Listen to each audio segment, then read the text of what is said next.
Hi, I'm Amanda McKay. I'm a professional artist and I'm making these videos to give you tips to help enhance your creativity regardless of your level of expertise. And for today's video, I'm going to be talking about a creative tip that sounds like it would be counterintuitive or even counterproductive.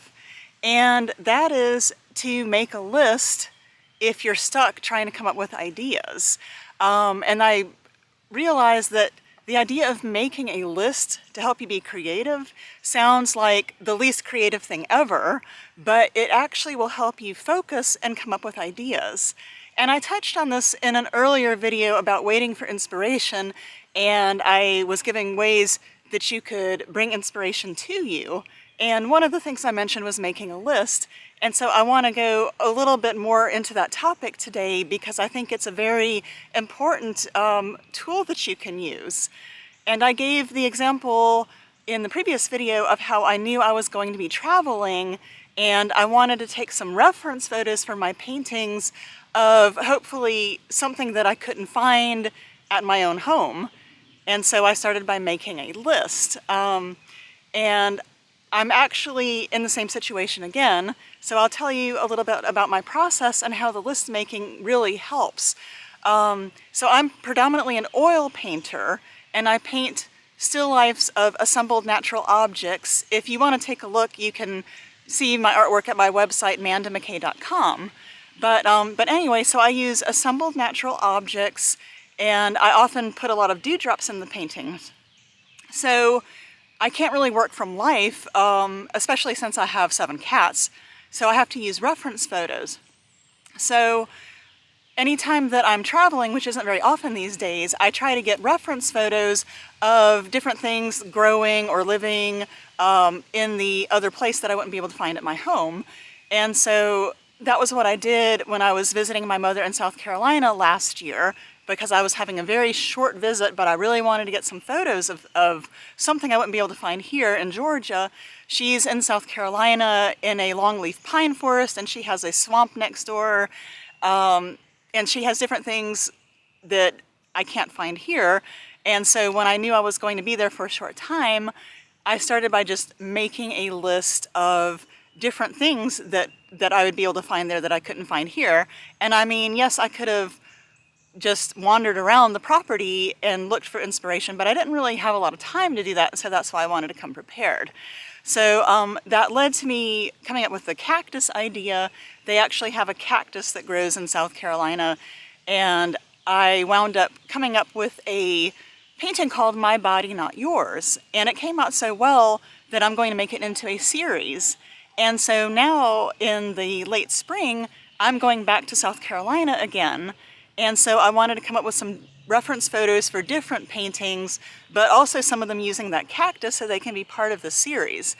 So again, I start by making a list of just what are the different things I expect to find at this time of year. And it's a little bit different than it was in the fall when I got my reference photos for the first My Body, Not Yours.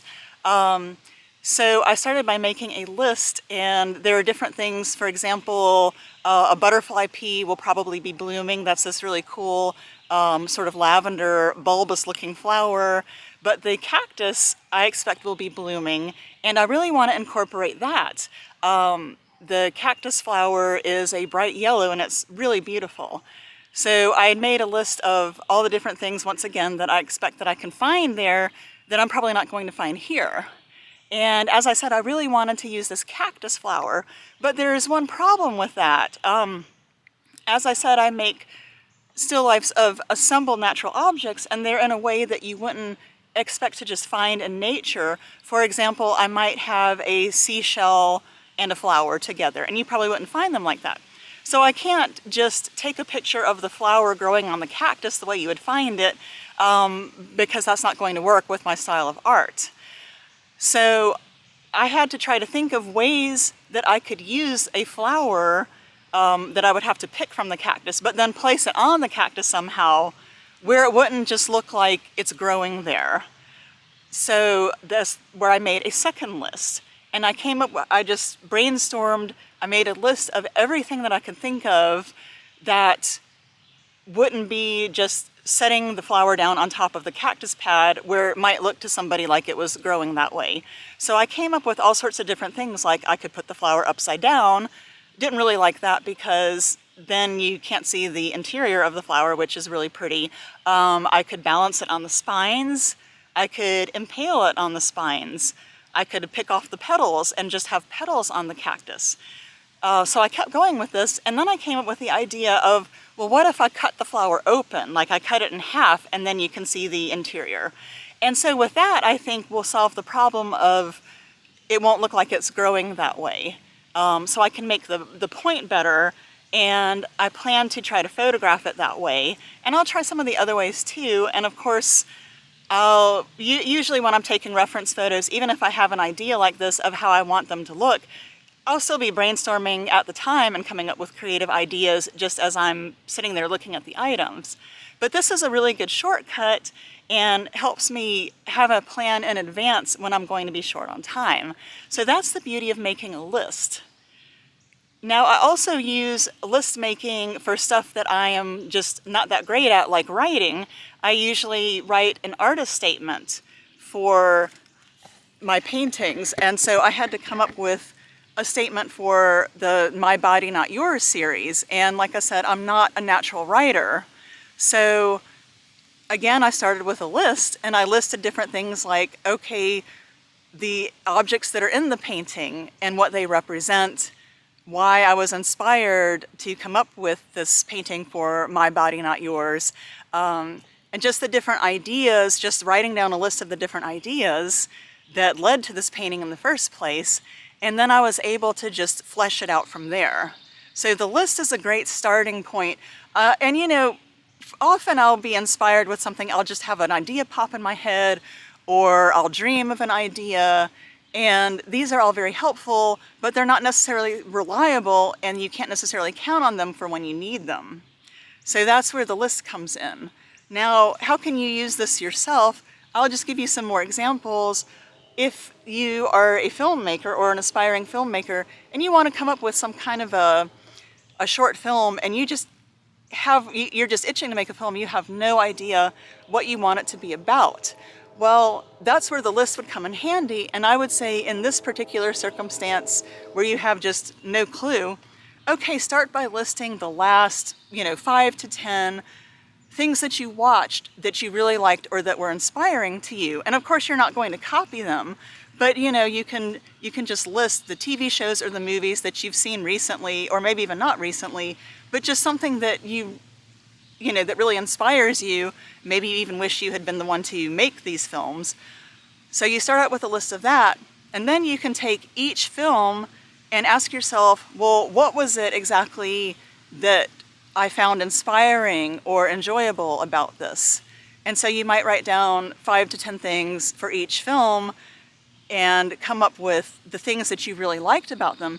And again, you're not trying to copy, but this would give you some ideas to have as a starting point of how you can come up with your own idea for your own film.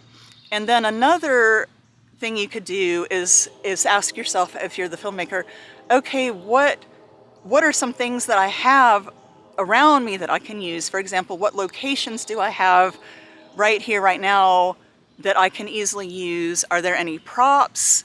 Do you have any actors? Like maybe you have kids and they love to be in your films, or maybe you just have some friends. If you think about what you have available that you can use and start listing that, then that may give you some ideas, especially if you combine it with the other lists.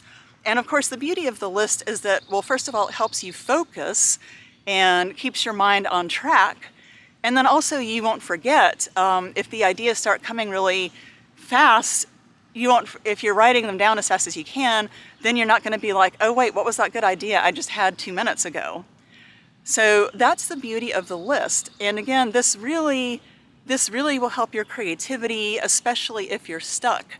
And again, it sounds very counterintuitive and it sounds like the least creative thing ever, but give it a try, and I think you'll find out that it'll be extremely helpful. So I hope you enjoyed this video.